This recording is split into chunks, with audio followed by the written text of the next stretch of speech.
This is how we use the washing machine in Marina Gate 2 Unit 5104.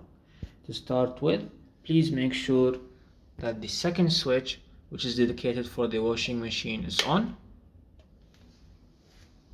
Then you can click on the on-off button. Now the machine is on. Simply you can access the machine by opening the door. You insert your clothes, you close back the door. From here you can add your powder detergent.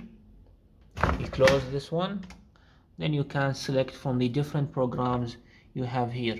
So for example, if we select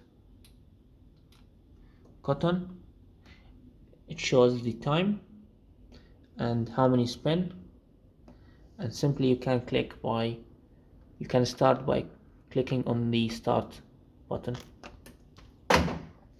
Now the machine gonna start.